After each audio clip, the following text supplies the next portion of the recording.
kehinaan maupun memikul salib, ganti sukacita yang disediakan bagi Dia yang sekarang duduk di sebelah kanan tahta Allah. Pertolongan kita adalah dalam nama Tuhan yang menjadikan langit dan bumi, kasih karunia dan damai sejahtera dari Allah Bapa kita dan dari Tuhan Yesus Kristus menyertai kami. Mari kita angkat satu pujian, kita memberi hormat pada Allah kita yang telah rela mati di atas kayu salib untuk menebus kita. Kita pujikan PPK nomor 4, berilah hormat pada Dia.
Kita kerap kali jatuh dalam dosa, kita kerap kali meninggalkan Tuhan, berpaling dari Tuhan.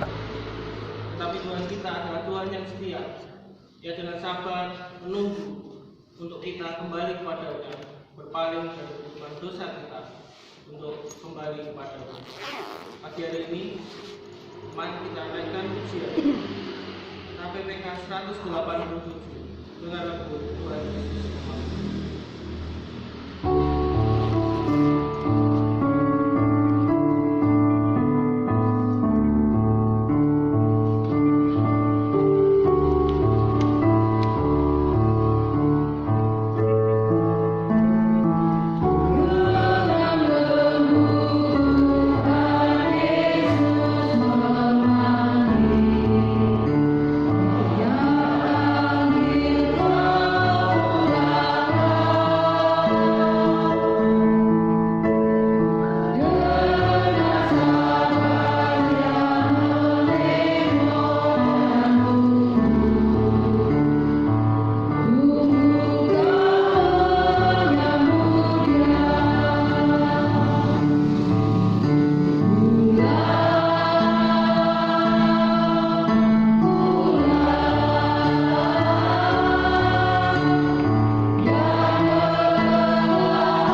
Mari kita berdoa. Tuhan Yesus yang baik, kami seluruh jemaat-Mu hari ini berkumpul dalam rumah-Mu. Kami datang dengan segala keberadaan diri kami yang berdosa, kami yang lemah, kami yang telah melakukan dosa baik itu secara sengaja maupun tidak sengaja. Tuhan tolong ampuni kami. Tuhan tolong, kami sudah mengikuti Tuhan sekian tahun lamanya. Bantu kami ya Tuhan untuk sadar bahwa Tuhan telah datang ke dunia, telah mati dan bangkit menebus dosa-dosa kami. Biarlah kami selalu ingat, ketika kami mempercayai Tuhan, kami harus percaya sungguh-sungguh bahwa Tuhan sanggup mengubah watak kami, mengubah karakter kami dari yang berdosa menjadi yang kudus, menjadi yang bisa memuliakan Tuhan melalui seluruh perilaku kami. Tolong kami ya Bapa, bantu kami untuk hidup benar. Terima kasih Tuhan Yesus untuk pengampunan yang kami dapatkan. Kami mau hidup benar seturut dengan kehendak-Mu. Dalam nama Yesus kami berdoa bersyukur. Amin.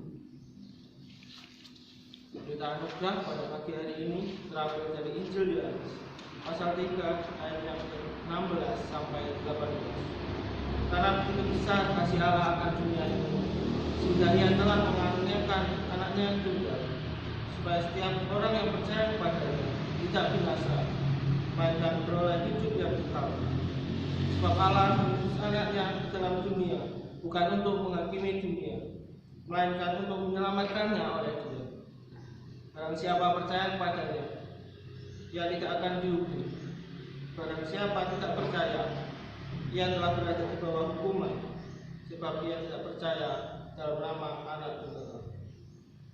Petunjuk itu baru terambil dari Efesus pasal 5 ayat 8 sampai 12. Memang dahulu kamu adalah kegelapan, tetapi sekarang kamu adalah terang di dalam Tuhan. Sebab itu hiduplah sebagai anak-anak terang. Karena terang hanya membuahkan kebaikan dan keadilan dan kebenaran. Dan ujilah apa yang berkenan kepada Tuhan. Janganlah turut mengambil bagian dalam perbuatan kegelapan yang tidak berbuahkan apa-apa, tetapi sebaliknya telanjangilah perbuatan itu, sebab menyebutkan saja apapun yang dibuat oleh mereka di tempat-tempat yang tersebut telah Allah kita sungguh mengasihi kita, kasih-Nya sungguh besar bagi kita. Ia rela turun ke dalam dunia, menjelma menjadi manusia untuk mengenapi karya keselamatannya dengan mati di atas kayu salib untuk menebus kita supaya kita dilayani. Mari kita angkat satu pujian APPK 26. Kita berikan kemuliaan bagi Allah, mulia bagi Allah. Pada baiknya yang ketiga,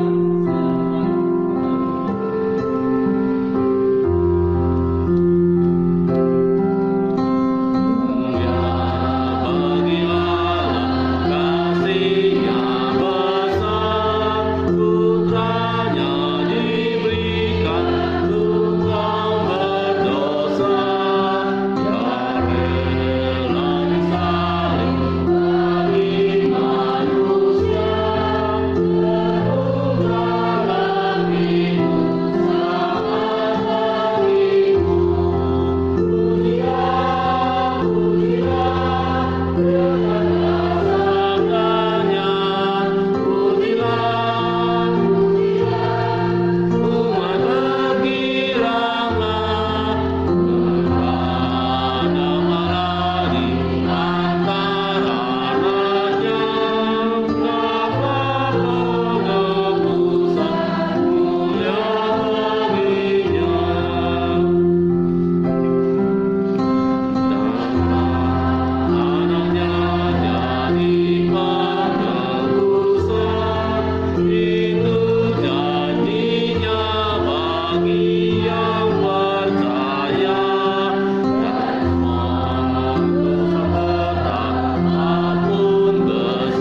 Aku percaya kepada Allah, Bapa yang Maha Kuasa, Khalik langit dan bumi, dan kepada Yesus Kristus, anaknya yang tunggal Tuhan kita, yang dikandung dari Roh Kudus, lahir dari anak darah, menderita sengsara, di bawah pemerintahan Pontius Pilatus, disalibkan, mati dan dikuburkan, turun ke dalam kerajaan maut.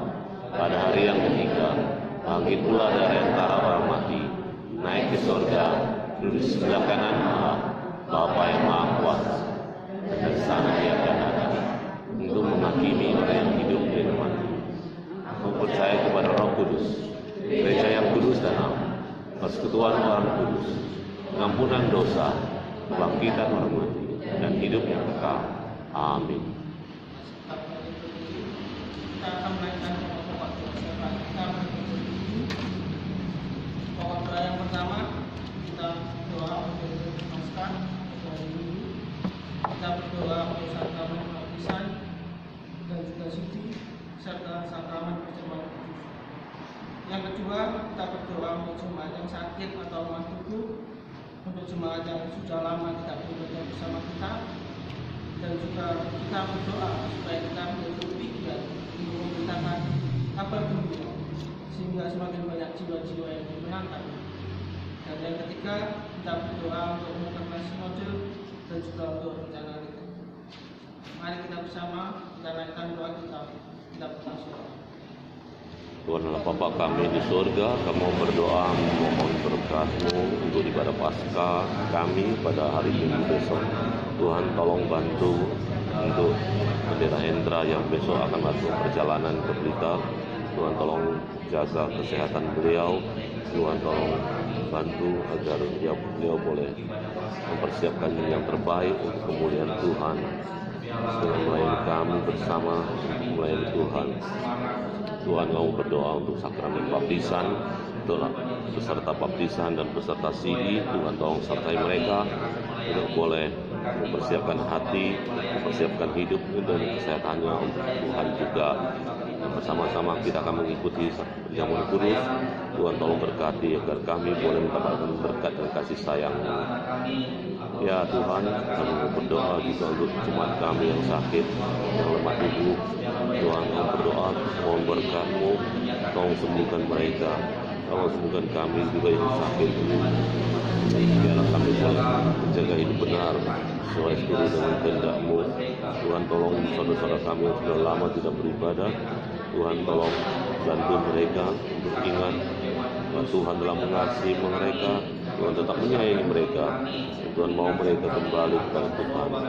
Bantu kami Tuhan untuk mau pergi mencari jiwa baru, pergi mengabarkan Injil Tuhan kepada orang-orang.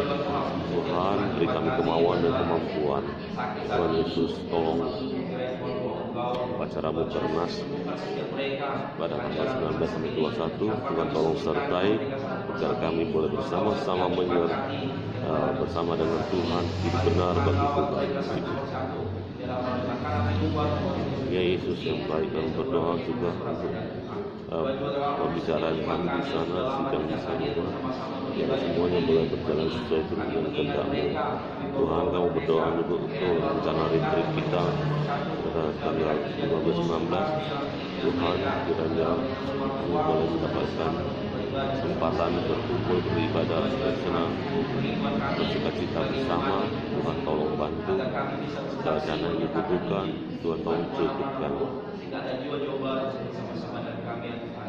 Doa juga Tuhan untuk teruslah dan retreat kami dalam dalam Tuhan kiranya Tuhan berkati sehingga rencana ini berjalan sesuai sesuai dengan kehendak-Mu. Dalam setiap doa kami ya Tuhan, dalam kehendak yang jadi janganlah kehendak kami. Jemaat saya persilakan.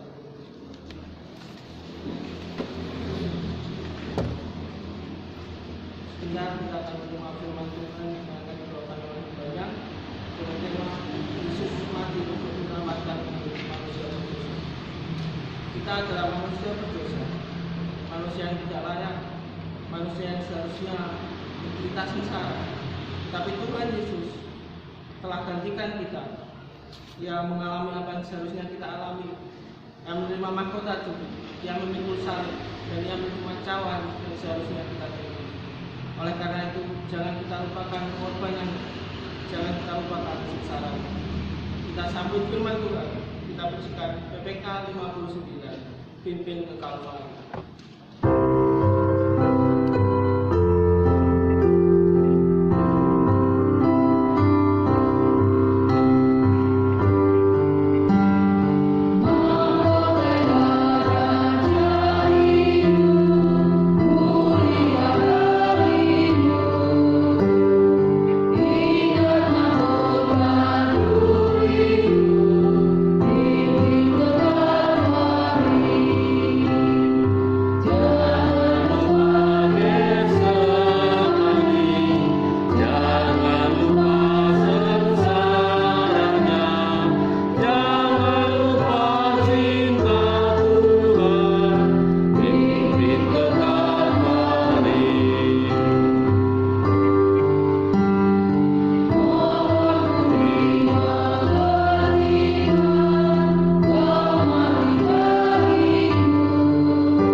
Kasih-Mu dan pengorbanan-Mu dalam hidup kami.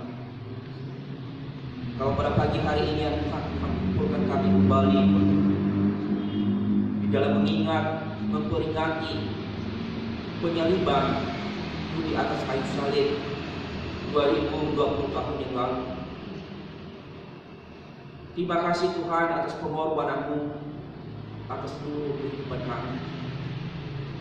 Dan saat ini kami jemaat-Mu, umat tebusan-Mu, umat pilihan-Mu, kami mau mengingat kembali, kami mau menghayati kembali betapa besar kasih Tuhan atas hidup kami.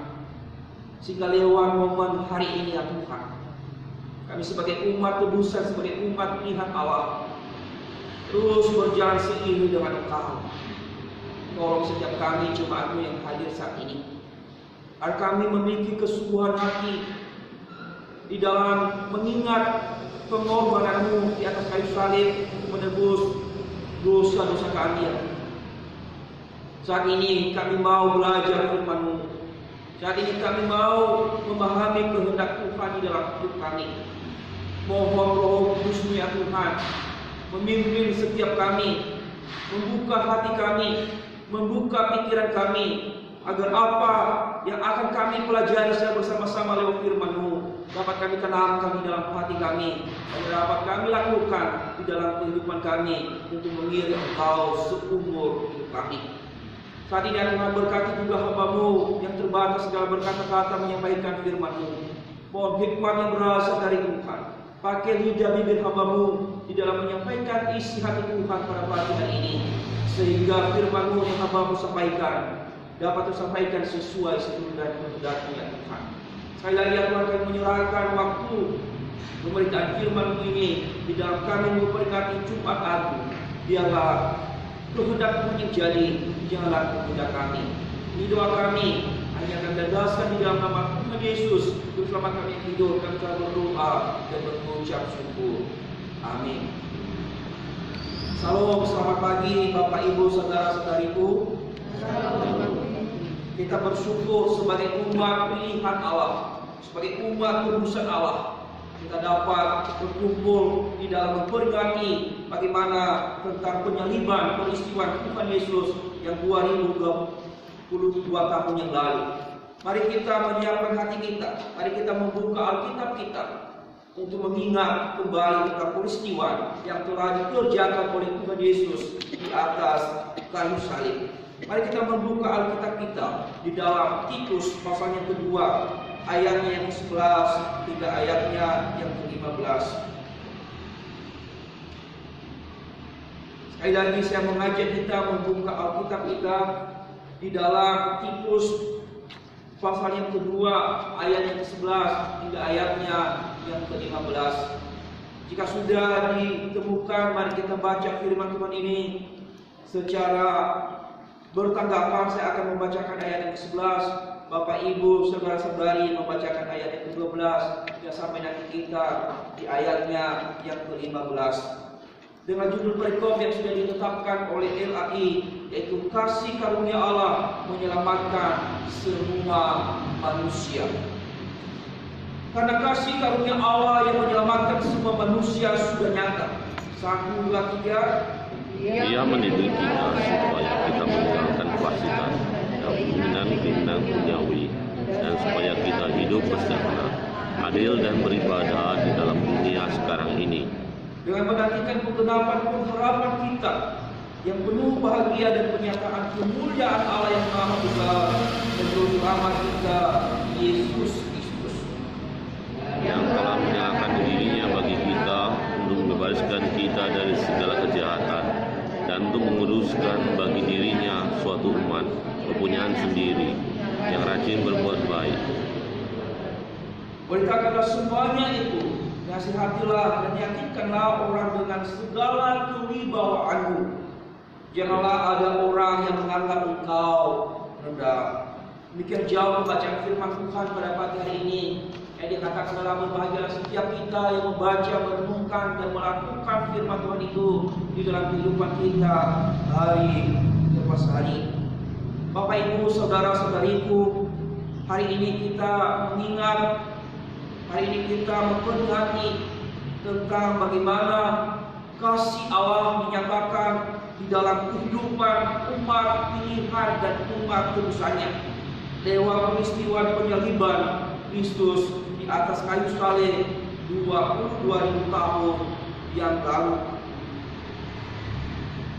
Bapak Ibu, hari ini kita berbicara tentang Yesus mati untuk menyelamatkanku manusia berdosa. Tentu dengan tema hari ini kita mengingat dan memahami, tahu apa alasan, apa yang menjadi dasar mengapa Yesus mati di atas kayu salib.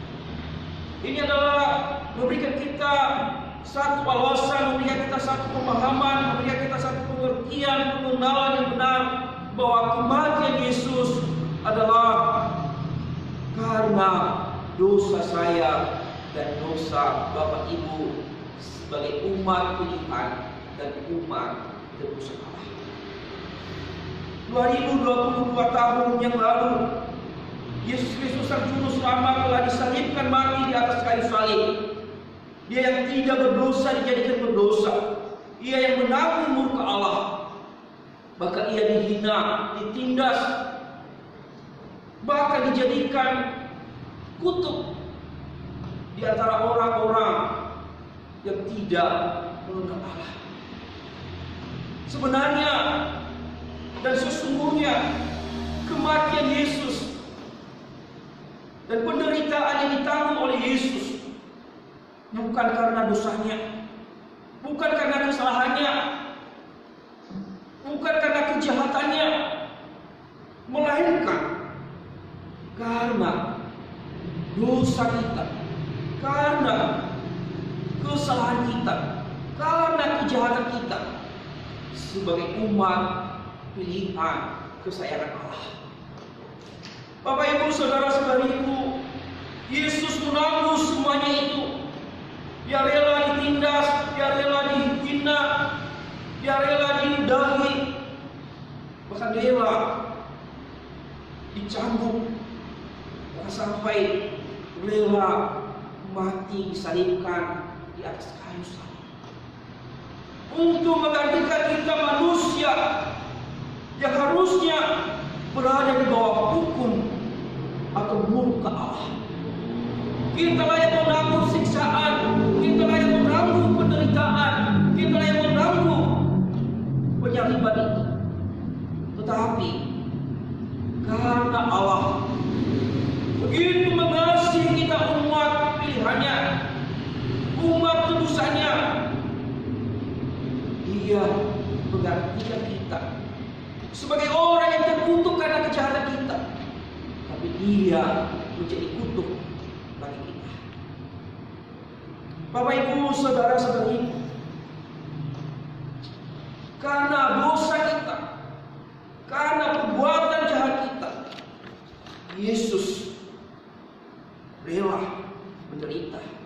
Yesus rela mati disalibkan agar semua hutang dosa lunas untuk dibayar.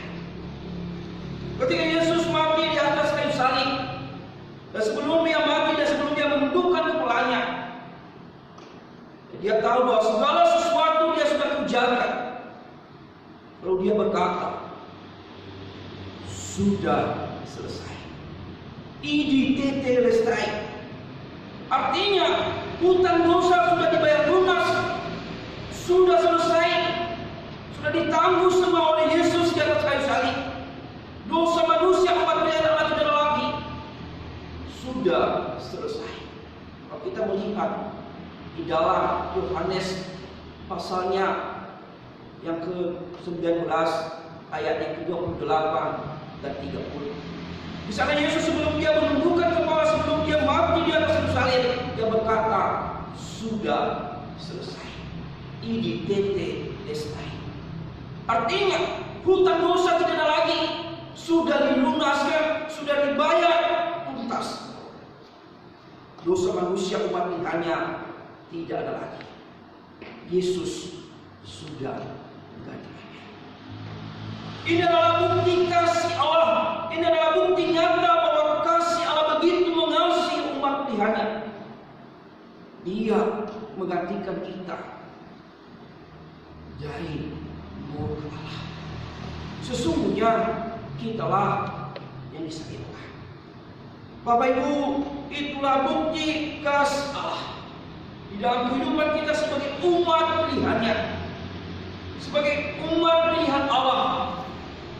Sehingga kita hari ini di Jumat Agung ini kita mengingat bagaimana pengorbanan Kristus, bagaimana karya keselamatan dikerjakan oleh Kristus di atas kayu salib ini, yaitu dengan mati disalibkan.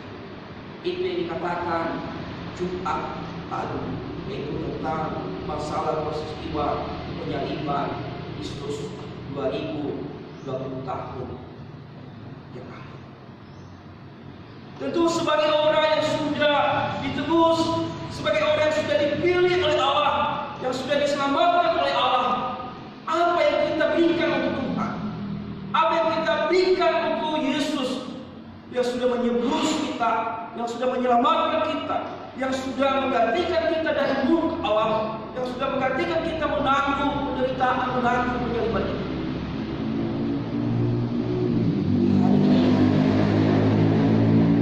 Kita diperhadapkan pertanyaan, apa yang saya berikan? Apa yang Bapak Ibu berikan untuk pengorbanan Kristus itu telah menggantikan kita di atas kayu salib. Bapak Ibu saudara-saudari, di dalam pembacaan kita hari ini, Rasul Paulus juga menegaskan bahwa kasih Allah itu telah nyata, kasih Allah itu sudah diwujudkan, di mana Rasul Paulus memberikan suratnya kepada Titus untuk menyampaikan, untuk menegaskan kembali bahwa kasih Allah itu sudah nyata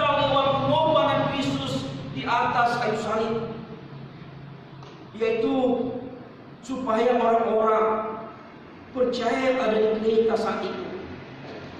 Mereka sungguh memaknai, mereka sungguh memahami bahwa kasih Allah telah nyata di dalam kehidupan mereka. Bukan juga hanya kepada orang-orang percaya yang ada di gereja saat itu. Rasul Paulus mengingatkan hal ini bahwa kasih Allah itu sudah nyata, tapi juga kepada kita sebagai jemaat di Gereja Hidup saat ini. Diingatkan bahwa kasih Allah itu sudah nyata, sudah terbukti. Apa itu kasih Allah? Allah telah turun ke dalam dunia, berinkarnasi menjadi manusia. Dia rela menggantikan kita mati di atas kayu salib.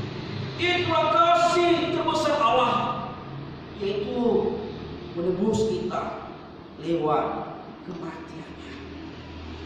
Jadi Bapak Ibu, Paulus menyampaikan surat ini kepada Titus anak rohaninya, supaya dia menyampaikan tentang kasih Allah ini, supaya orang-orang yang sudah ditebus, sebagai orang-orang yang sudah dipilih oleh Allah, tidak melupakan karya keselamatan Kristus yang sudah dilakukan beribu-ribu tahun. Kasih Allah dikatakan di dalam ayat 11, karena kasih karunia Allah yang menyelamatkan semua manusia sudah nyata. Artinya di sini adalah kasih Allah sudah dinyatakan kepada umat-umat pilihan Allah. Kalau kita melihat kata-kata semua manusia, dalam arti ini di dalam pemberitaan Injil secara universal atau secara menyeluruh. Tapi kasih Allah yang sesungguhnya adalah hanya ditujukan kepada orang-orang pilihan, hanya kepada orang-orang yang sudah ditentukan dipilih oleh Allah untuk diselamatkan. Itulah Kristus berkorban untuk orang-orang yang sudah ditentukan jauh sebelumnya. Bukan untuk semua orang, bukan untuk semua manusia, tapi hanya untuk orang-orang ini. Kristus berkorban, mati dan susah. Bersyukurlah kita kalau kita telah termasuk umat pilihan Allah. Karena kita adalah umat pilihan Allah. Dia rela memberikan anaknya yang tunggal, yaitu Yesus Kristus, untuk menyelamatkan kita sebagai umat. Sebagai umat pilihan Allah, sebagai umat yang ditebus oleh Allah, kita sudah menikmati kasih Allah itu. Kasih Allah itu terbukti dan dinyatakan secara nyata. Kasih Allah itu sungguh nyata, sungguh terbukti dan pasti terhadap orang-orang pilihannya. Bukan hanya sekedar kata-kata, bukan hanya sekedar omongan yang kosong. Mudah-mudahan, semoga bukan seperti itu. Tetapi kasih Allah dinyatakan lewat pengorbanan Yesus Kristus di atas kayu salib bagi kita umat tentunya. Sungguh terbukti dan nyata dan pasti adalah kita sebagai umat yang sudah dipilih ditebus memiliki hidup yang kekal. Bukan dengan kata mudah-mudahan, bukan dengan kata semoga, bukan dengan kata masih dalam amal-amal upaya-upaya mau, tapi Kristus memberikan jaminan setiap orang yang ditebusnya pasti memiliki hidup. Bersyukurlah kalau kita sebagai umat pilihan Allah, kita tidak hanya dikatakan moga-moga untuk mendapatkan kehidupan kekal dengan seperti mungkin ajaran yang lainnya. Mudah-mudahan, semoga, itu belum pasti. Tetapi Yesus memberikan kepastian bagi kita sebagai umat pilihannya, bahwa dengan kematiannya di atas kayu salib kita pasti mendapatkan hidup. Sebagai orang yang sudah dipilih oleh Allah, sebagai orang yang sudah ditebus oleh Allah, bagaimana kita harus hidup? Bagaimana seharusnya kita bertindak, berbuat, mewujudkan, menyatakan diri kita sebagai orang-orang yang dipilih Allah, sebagai orang-orang yang sudah diselamatkan oleh Allah, sebagai orang-orang yang sudah dibebaskan dari dosa, sebagai orang-orang yang sudah dikuduskan oleh Allah. Apa yang kita lakukan? Paulus di dalam suratnya kepada Titus mengingatkan tentang jemaat atau orang-orang yang ada di gereja, supaya mereka hidup sebagai orang-orang yang sudah ditebus oleh Allah, hidup sebagai orang-orang yang sudah dikuduskan oleh Allah, hidup sebagai orang-orang yang sudah dibebaskan oleh Allah dari murka Tuhan. Kita melihat ada 3 hal, ada 3 prinsip yang harus kita lakukan sebagai orang-orang yang sudah ditebus oleh Allah. Kalau kita melihat, memperhatikan di dalam pembacaan kita hari ini. Yang pertama, Bapak Ibu, sebagai orang yang sudah ditebus, sebagai orang yang sudah dipilih oleh Allah, sebagai orang yang sudah dikuduskan oleh Allah, kita harus meninggalkan dosa atau manusia lama kita. Perhatikan di dalam ayatnya yang ke-12. Di sana dikatakan di dalam ayat yang ke-12, Ia mendidik kita supaya kita meninggalkan kefasikan dan keinginan-keinginan duniawi, dan supaya kita hidup bijaksana, adil, dan beribadah di dalam dunia sekarang ini.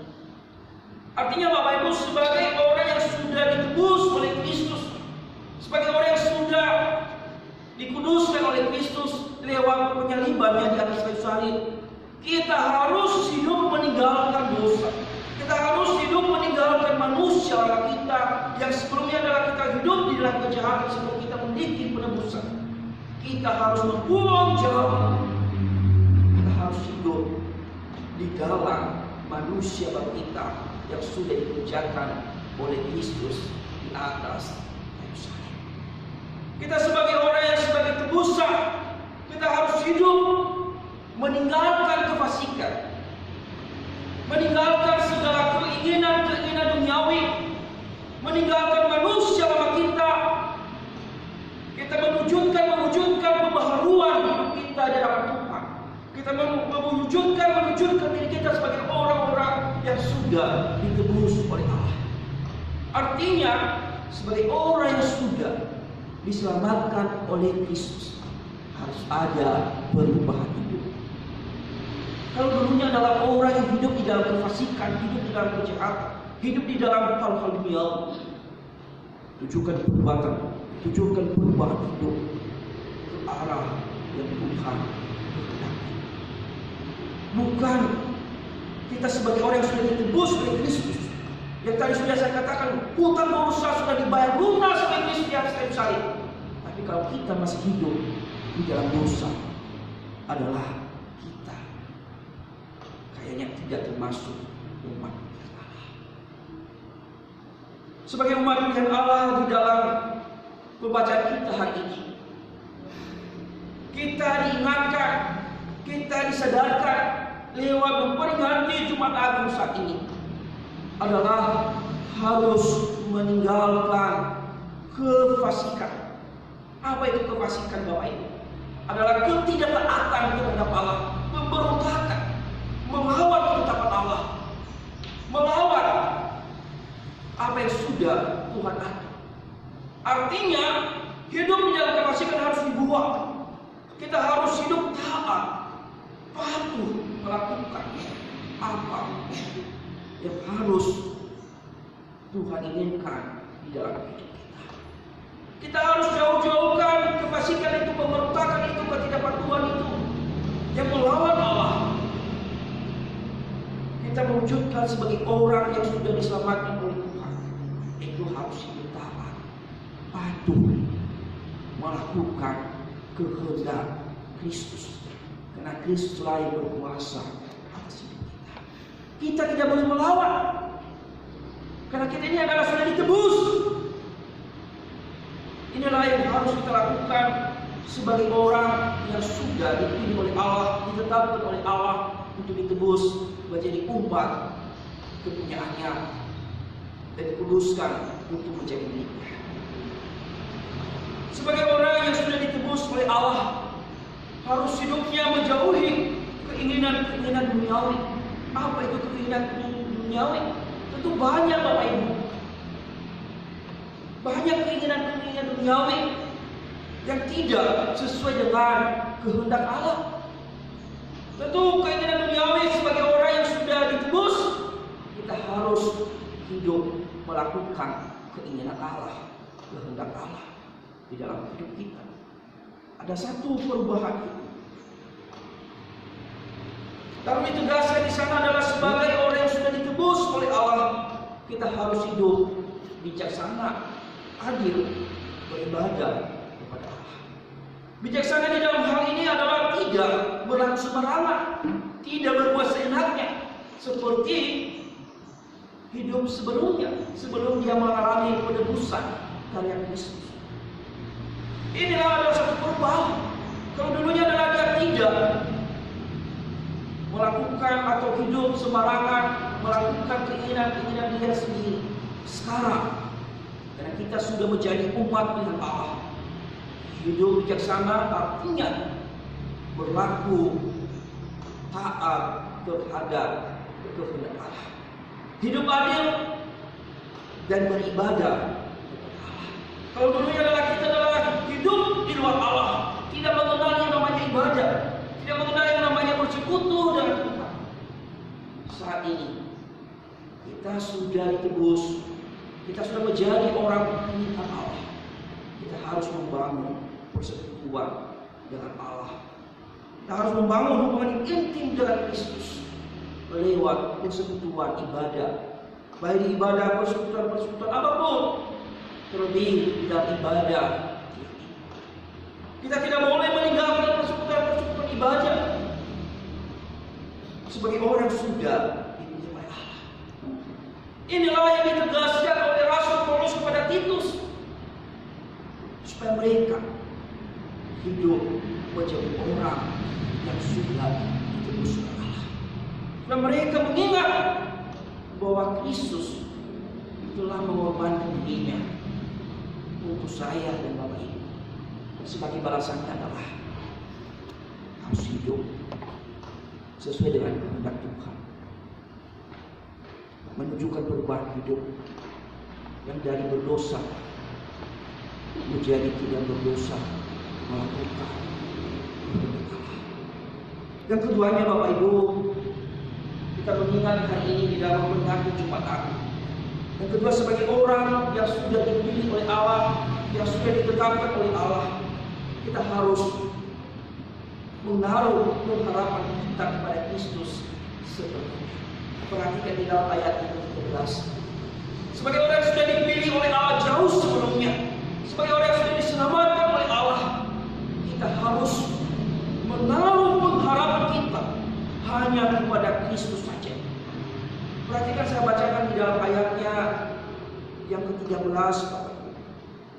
Di sana dikatakan, dengan menantikan penggenapan pengharapan kita yang penuh bahagia dan penyataan kemuliaan Allah yang maha besar dan juru selamat kita Yesus Kristus. Apa maksudnya? Sebagai orang yang sudah diselamatkan, kita harus tetap setia, kita harus tetap sungguh beriman kepada Kristus sampai kedatangannya yang kedua kali. Kita tidak boleh digoyahkan oleh hal-hal duniawi.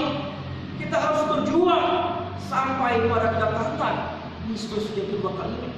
Jangan sampai kita lengah, jangan sampai kita digoyahkan, terbawa arus dengan dunia saat ini.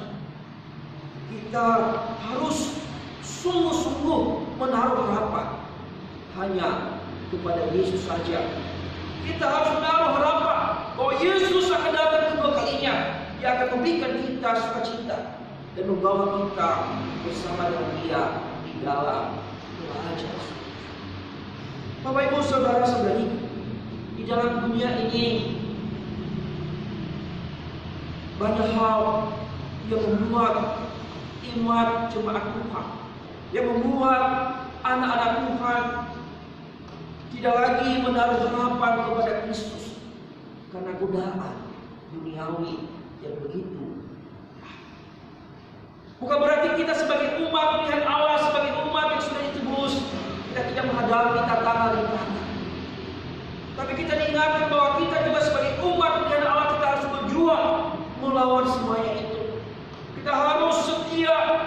Kita tidak boleh lemah di dalam menghadapi segala yang membuat kita menjauhi Allah di dalam hidup kita.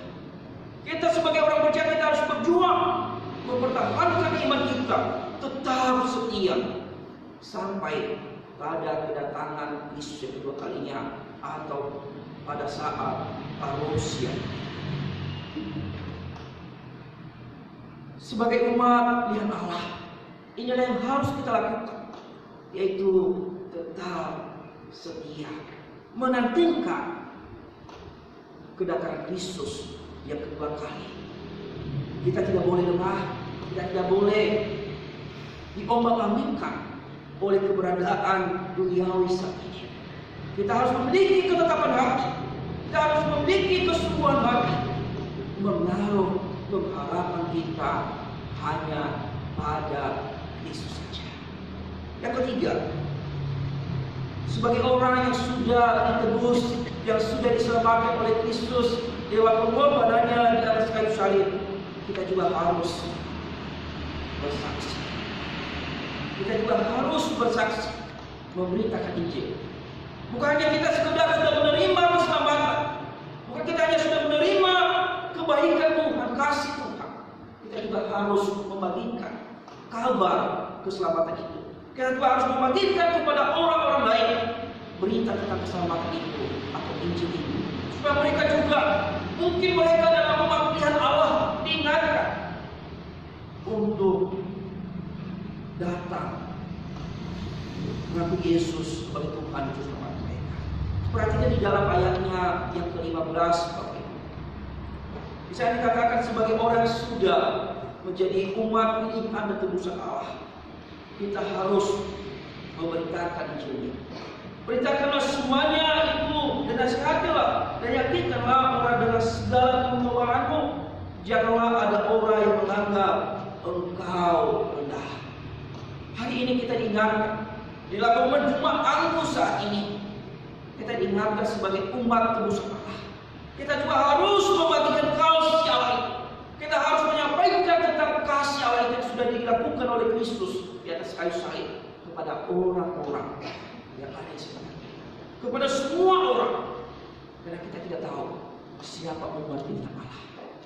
Jadi kita sebagai umat yang sudah dipilih oleh Allah, tugas kita adalah beritakan kabar keselamatan itu kepada semua orang.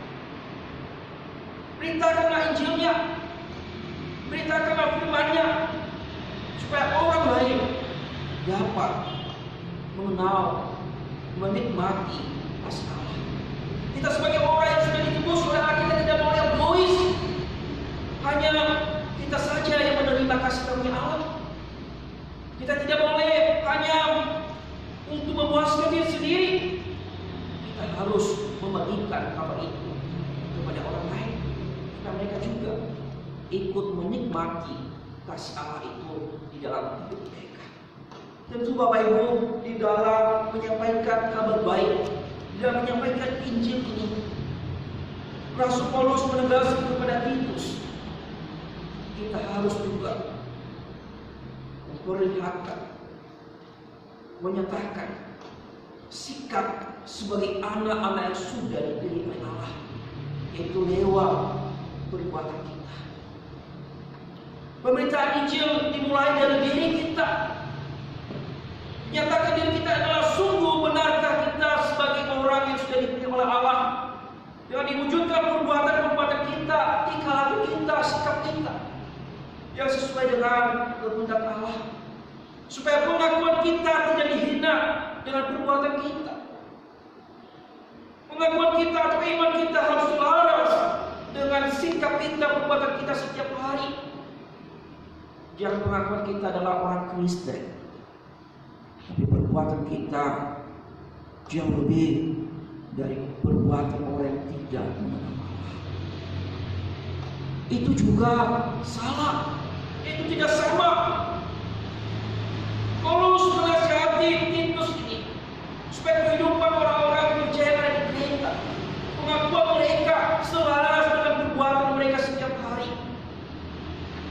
terbuka hanya kepada mereka.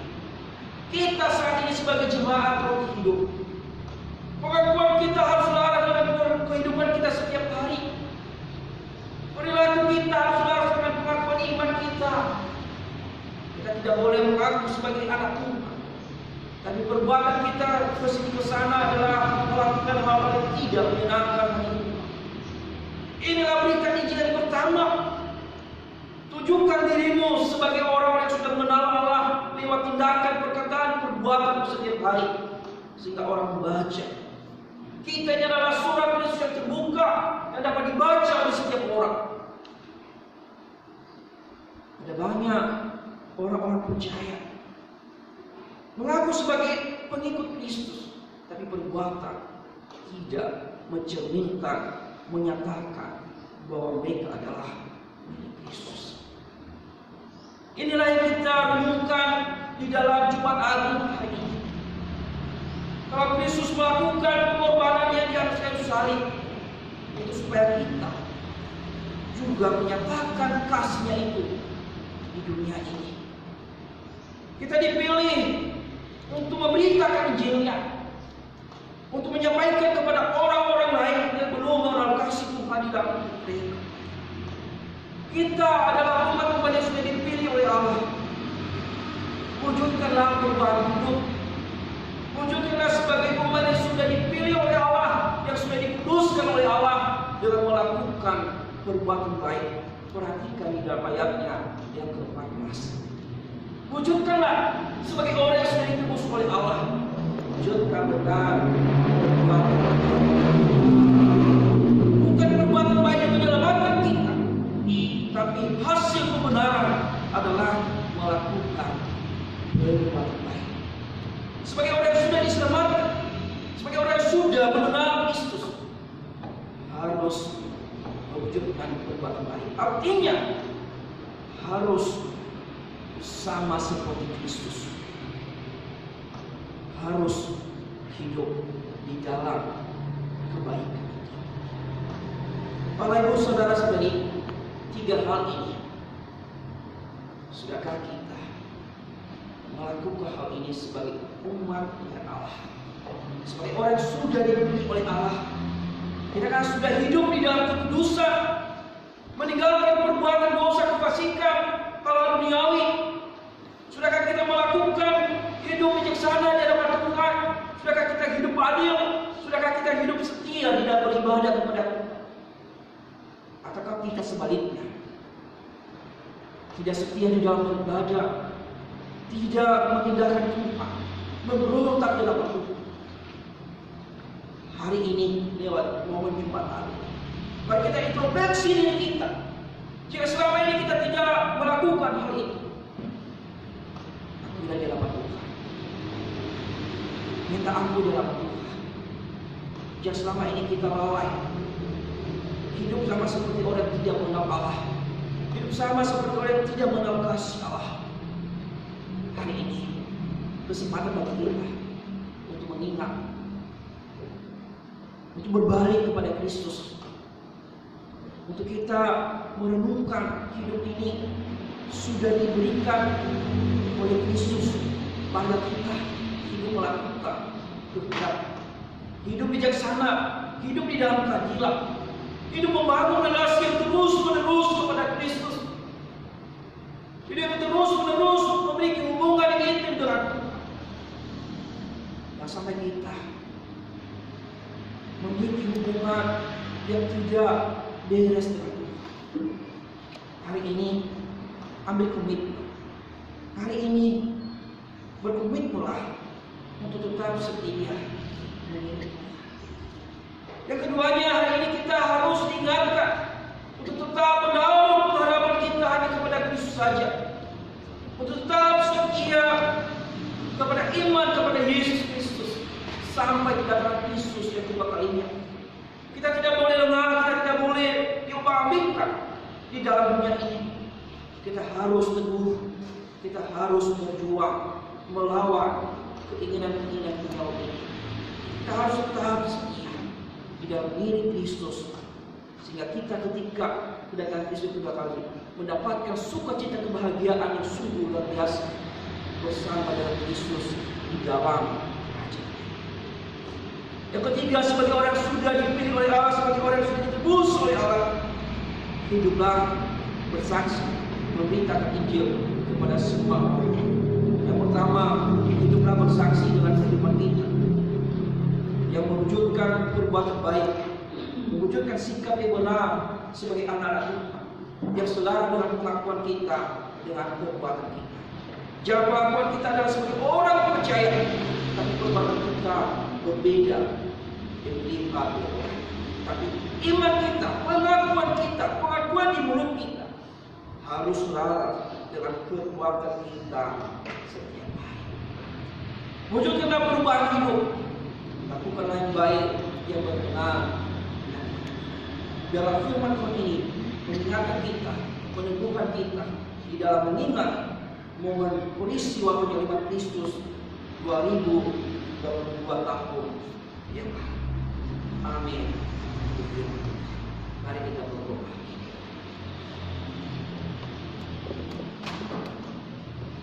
Bapa yang baik, Bapa yang mengasihi kami, di dalam momen Jumat Agung saat ini ya Tuhan, kami diingatkan sebagai orang yang sudah dipilih, ditebus oleh Kristus. Kami harus hidup menjauhi segala dosa. Kami harus hidup meninggalkan manusia lama kami. Kami harus hidup kudus di hadapan Tuhan, membangun relasi di hadapan Tuhan, hidup bijaksana, hidup adil, hidup beribadah kepada Tuhan, hidup tetap setia menaruh pengharapan pada Yesus yang kedatangan Kristus, hidup memberitakan Injil, hidup menyampaikan kabar baik kepada orang-orang yang ada di sekitar kami. Kami tidak mau hidup egois, kami tidak mau hanya menerima keselamatan dari Allah, tapi kami juga harus membagikan kabar keselamatan itu kepada orang-orang yang ada di sekitar kami. Tuhan, ampuni kami jika selama ini kami lalai di dalam melakukan hal itu. Biarlah hari ini, lewat peristiwa, lewat momen mengingat kematian-Mu di atas kayu salib, kami diteguhkan kembali, diingatkan kembali untuk melakukan bagian kami sebagai orang-orang yang sudah dipilih oleh Allah. Tolong kami ya Tuhan, kuatkan kami di dalam mengiring Engkau. Secara manusia kami tidak mampu, tapi kami sadar ada Tuhan yang menguatkan kami, yang membuat kami sanggup untuk tetap setia sampai parusia itu. Tuhan, dalam firman-Mu ini yang sudah kami dengar, banyak sekedar kami dengar, tapi biarlah mengubahkan hidup kami ke arah Engkau kehendaki. Dalam firman-Mu ini tertanam di dalam diri kami dan menjadi lema di dalam hidup kami. Di doa kami hanya di dalam nama-Mu kami berdoa dan mengucap syukur. Amin. Mari kita berdoa.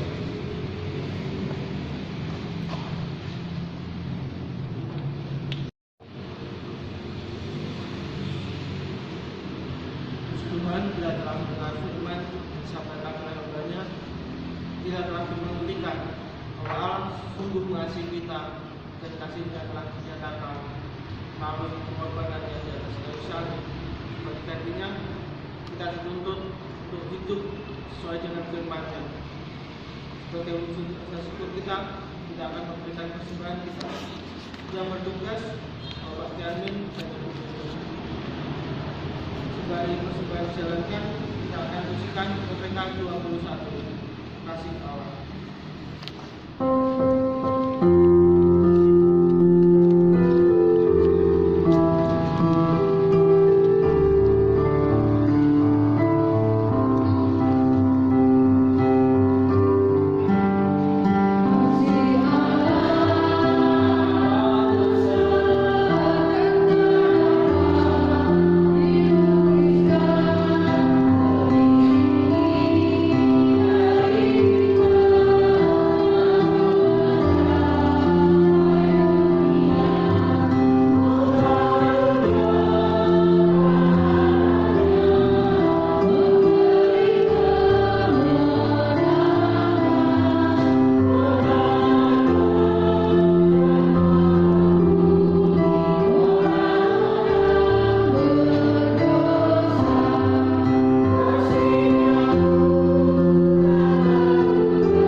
Bapa kami di surga, kami bersyukur kami boleh mendapatkan kesempatan untuk memberi persembahan.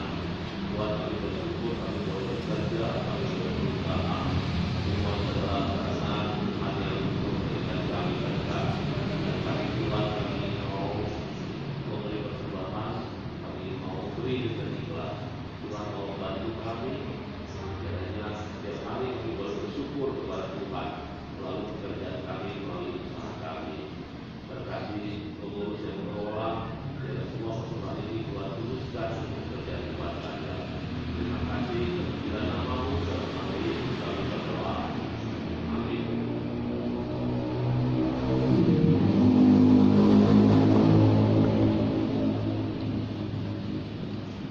Saya akan membacakan warta untuk penata layanan pada kegiatan Minggu Paskah 17 April 2020.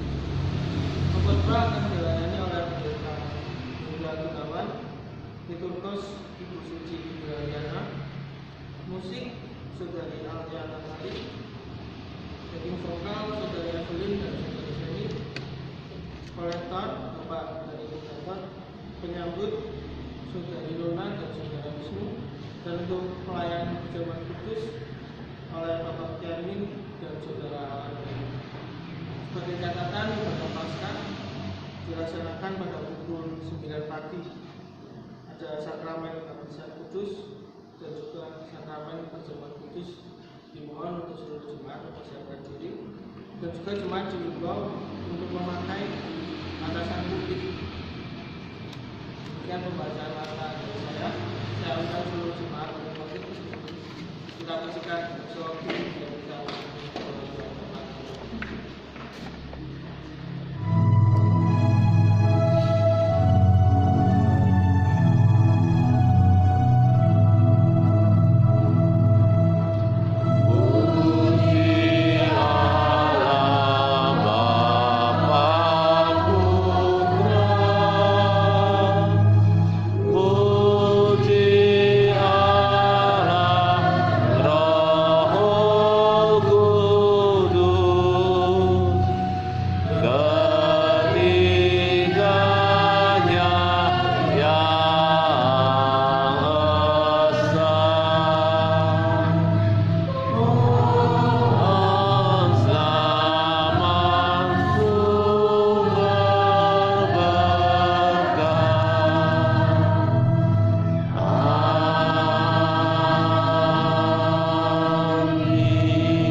menebus setiap kita, menebus dosa-dosa yang kita lakukan di depannya. Untuk itu, kita sebagai orang-orang yang sudah ditebus oleh Allah, kita harus hidup sesuai seluruh dengan kehendaknya, sesuai dengan firman Tuhan yang sudah kita dengar hari ini. Mari kita lakukan firman itu di dalam kehidupan kita hari lepas hari, dan kita terapkan di dalam kehidupan kita. Mari kita pula dan melakukan firman Tuhan itu. Mari kita arahkan hati kita menerima berkat yang berasal dari Tuhan. Kasih dari Allah Bapa, kasih dari Yesus Kristus, dan persekutuan dari Roh Kudus menyertai kita sekalian dari saat ini hingga sampai kedatangan Kristus yang kedua kalinya. Amin.